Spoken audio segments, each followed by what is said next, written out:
Ashtavakra said, "Praise that which is bliss itself, which is by nature stillness and light, and which by its knowing reveals the world as a dream." One may enjoy the abundant pleasures of the world, but will never be happy until giving them up. How can one whose innermost heart has been scorched by the sun of sorrow that comes from duty be happy until the sweet rain of torrential stillness? The universe is but a thought in consciousness. In reality, it is nothing. One who sees the true nature of existence and non-existence never ceases to exist. The self, which is absolute, effortless, timeless, immaculate, is without limits and at no distance from you. You are forever it. For those whose vision becomes unclouded, illusion evaporates, and the self becomes known. All sorrow is instantly dispelled. Seeing everything is imagination, knowing the self as timelessly free, the sage lives as a child. Knowing himself as absolute, knowing existence and non-existence to be imagination only, what is there for the desireless one to learn, say, or do? Knowing for certain that all is self, the sage has no trace of thoughts, such as I am this or I am that.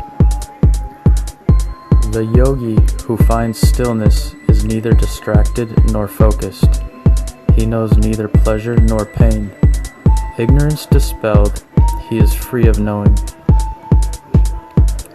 Heaven or poverty, gain or loss, society or solitude, to the yogi free of conditioning there is no difference.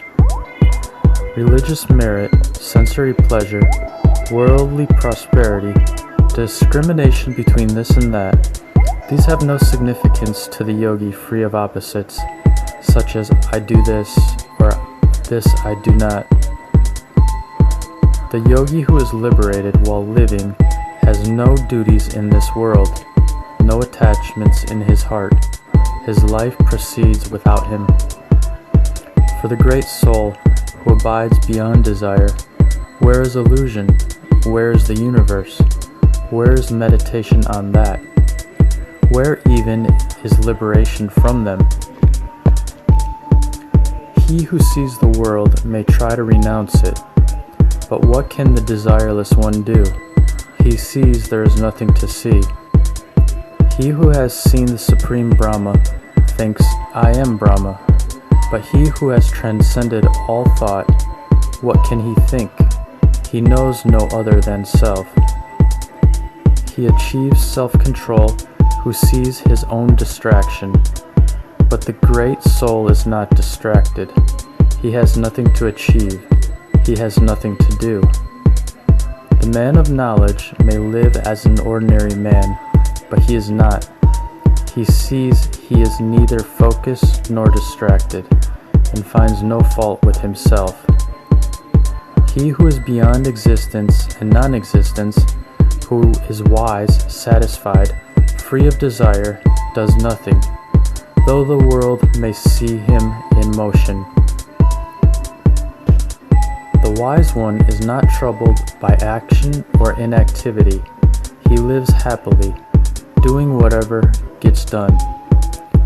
Like a leaf in the wind, the liberated one is untethered from life, desireless, independent, free. For one who has transcended the world, there is no joy or sorrow. With a stilled mind, he lives on with no body.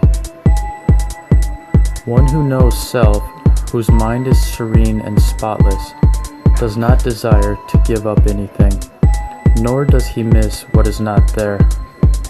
His mind being in a natural state of emptiness, the wise one knows nothing of honor and dishonor. He does what comes to be done. One who acts knowing this is done by the body, not by I, pure self, indeed does nothing, no matter how much acting takes place. The liberated one acts without claiming to be acting, but he is no fool. He is blessed and happy even though in the world. Having had enough of the endless workings of the mind, the wise one comes to rest. He neither thinks, nor knows, nor hears, nor sees. Beyond stillness, beyond distraction, the great soul thinks nothing of liberation or bondage. Having seen the universe is void, even though it seems to exist, he is God. He who believes he is a person is constantly acting, even when the body is at rest. The sage knows he is not a person, and therefore does nothing, even when the body is in motion. The mind of the liberated one is neither troubled nor pleased. It is actionless, motionless, desireless, and free of doubt. The liberated one does not exert effort to meditate or act. Action and meditation just happen. Hearing ultimate truth, the dull-witted man is bewildered. The wise man, hearing truth, retreats within and appears dull-witted. The ignorant practice meditation and no thought. The wise, like men in deep sleep, do nothing. The ignorant man finds no peace either by effort or non-effort. The wise man by truth alone is stilled. Though they are by nature self-alone, pure intelligence, love and perfection, though they transcend the universe and are clearness itself, men of the world will not see this through meditation and practices. The ignorant man will never be liberated by his repetitious practices. Blessed is he who by simple understanding enters timeless freedom. Because he desires to know God, the ignorant man can never become that. The wise man is God because he is free of desire and knows nothing. Unable to stand steady and eager for salvation, the ignorant perpetuate the illusion of the world. Seeing the world as the source of all misery, the wise cut it off at the root. The fool thinks peace comes by controlling the mind. He will never attain it. The wise one knows truth and is stillness itself.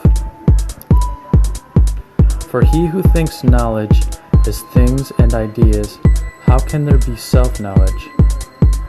The wise do not see separate things, only the timeless self. The fool tries to control the mind with the mind. What folly! The wise one delights in self alone. There is no mind to master. Some believe in existence, others believe nothing exists. Rare is the one who believes nothing and is never confused. Weak intellectuals may believe the self is one without other, but being mired in illusion, they do not actually know self, so live out their lives in misery. The mind of one seeking liberation depends on things for perception. The mind of the liberated one perceives no thing and is free of desire. Timid men fear sensory experience much as they do tigers. They seek refuge in caves and try to unthink the world. Sensory experiences are like elephants who, upon encountering a desireless man, see him as a lion. They immediately turn on their heels, or if unable to escape, stay on to flatter and serve him. A man with no doubts, who knows only self, has no need of practice or liberation. Seeing, hearing, touching, smelling, eating, he lives as he is, happily. One whose mind is emptied and unconflicted by the mere hearing of truth sees nothing to do, nothing to avoid, nothing to warrant his indifference. The sage does whatever appears to be done, without thinking of good or bad. His actions are those of a child. Depending on nothing, one finds happiness. Depending on nothing, one attains the supreme. Depending on nothing, one passes through tranquility to oneself. When one realizes he is neither the actor nor the one who watches, the mind storm is stilled. The actions of the sage, free of pretense and motive, shine like clear light. Not so those of the deluded seeker who affects a peaceful demeanor while remaining firmly attached. Unbounded, unfettered, untethered from the projections of mind, the wise are free to play and enjoy, or retire to mountain caves. Whether honoring a spiritual scholar, a god, or holy shrine, whether seeking a desirable woman, a king, or beloved friend, the heart of the sage is unmoved. Though his servants, sons, wives, daughters, grandchildren, and all his relatives ridicule and despise him, the yogi is undismayed. Though pleased, he is not pleasured. Though pained, he does not suffer. This wonderful state is understood only by those like him. The belief in duty creates a relative world for its performance. The wise one knows himself to be formless, timeless, all-pervasive, immaculate, and thus transcends duty and world. Even doing nothing, the dull one is anxious and distracted. Even amidst great action, the wise one remains still. Even in practical life, the wise one remains happy. Happy to sit, happy to sleep, happy to move about, happy to speak, happy to eat. Because he knows self, the wise one is not disrupted by practical life. He is deep and still, like a vast lake. He is not like ordinary people. His sorrows have vanished. For the deluded one, even rest is an activity. For the wise, even action bears the fruit of stillness. The deluded one is often adverse to the things of his life. To one with no thought for body, attachment, and aversion have no meaning. The deluded mind is caught up in thinking and not thinking. Though the mind of the wise one may think what thoughts come, he is not aware of it. The sage sees nothing being done, even when performed by his hands. Like a child, he is pure and acts without reason. Blessed indeed is he who knows self. Though seeing, hearing, touching, smelling, eating, he never desires nor changes. For one who is void and changeless, where is the world and its imaginings? Where is the end? Where is the possibility of it? Glorious indeed is he who, free of desire, embodies bliss itself. He has become absorbed in self. In short, the great soul who has realized truth is free of desire, enjoyment, and liberation. In all of space and time, he is attached to nothing. What remains for one who is consciousness itself, who sees the non-existence of a phenomenal world created by the mere thought of a name? Peace is natural for one who knows for certain nothing exists, who sees appearances are illusion, to whom the inexpressible is apparent. Rules of conduct, detachment, renunciation, asceticism, what are these to one who sees the unreality of things, who is the light of awareness? How can there be joy or sorrow, bondage or liberation, for one who perceives non-existence and lights the infinite? Until self-realization, illusion prevails. The sage lives without thoughts of I or mine. His connection to illusion is severed. What is knowledge? What is the universe? What are thoughts like I am the body? or the body is mine. The sage is imperishable and sorrowless. He is self alone. When a weak man gives up meditation, he falls prey to whims and desires. Even hearing truth, the man of dull intellect holds on to illusion. Through effort and suppression, he may appear outwardly composed, but inside he craves the world. Though others may see him working, the sage does nothing. Knowledge has banished effort.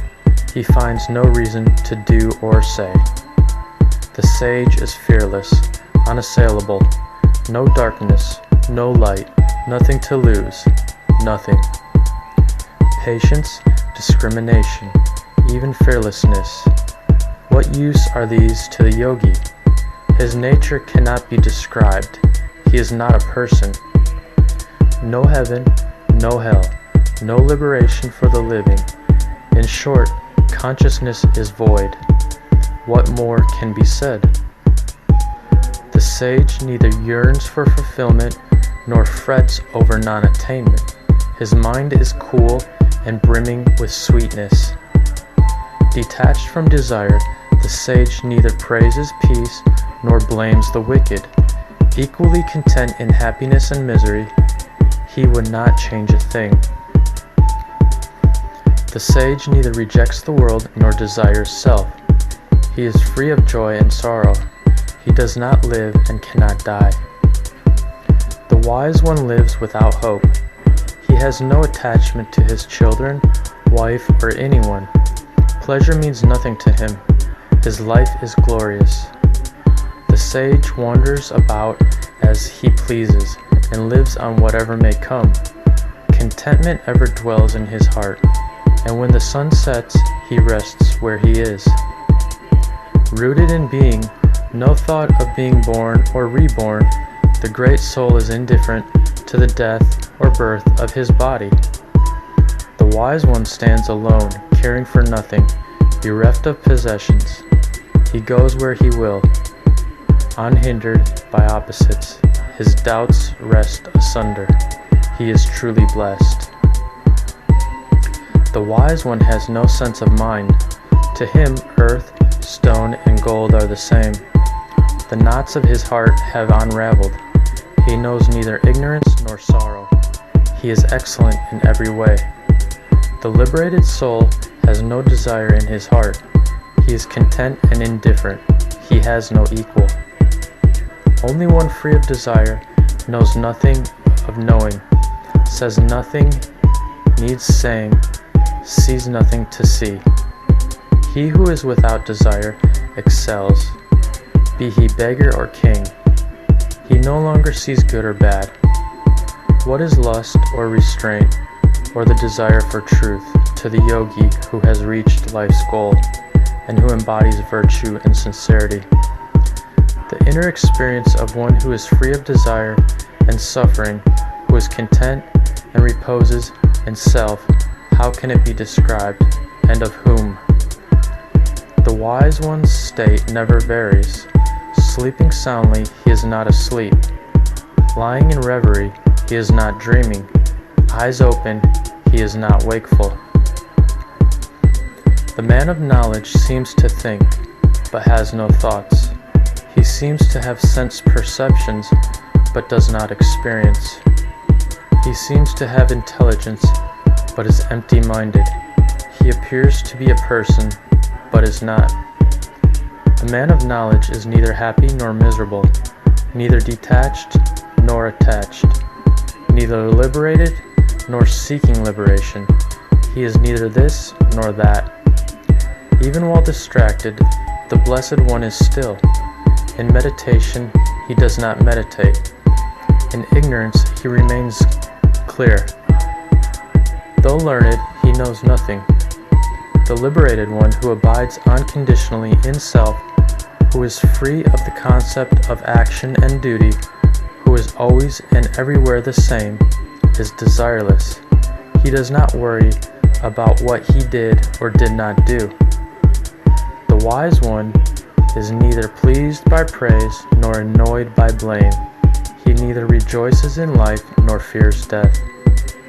One of tranquil mind seeks neither crowds nor wilderness. He is the same wherever he goes.